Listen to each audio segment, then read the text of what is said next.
there's another thing we put in it, cocoa. In Kingston. You can put cocoa in We it put as well. yam in, slice of yam. Afternoon teas aren't usually a Caribbean tradition, but today has been an exception. A morning of sweet storytelling was on the table, along with some cake of course, to share some family recipes. What we're doing is bringing together a number of people from the Windrush generation to look at cultural traditions to do with sugarcane, the sugar produced from sugarcane. There are going to be some histories about the sugarcane industry, as well as some personal stories about how they learned to cook their first dish or how they baked their first dessert.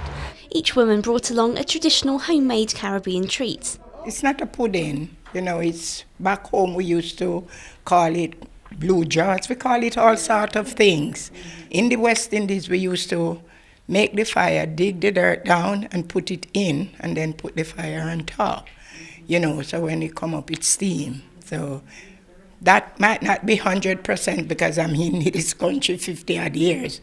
But this is the first one I've ever made since I left Jamaica, so.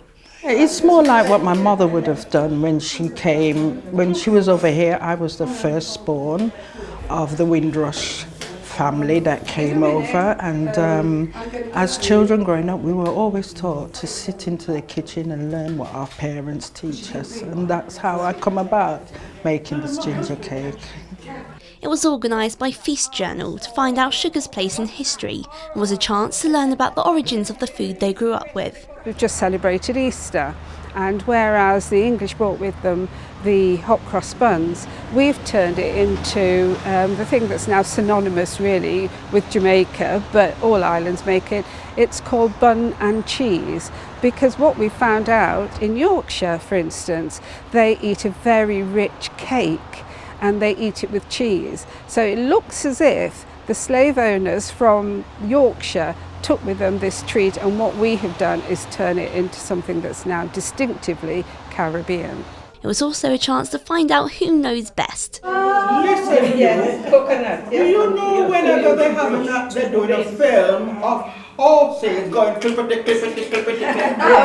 Where do you think they get it from? The coconut. Chloe Bicknell for Notts TV.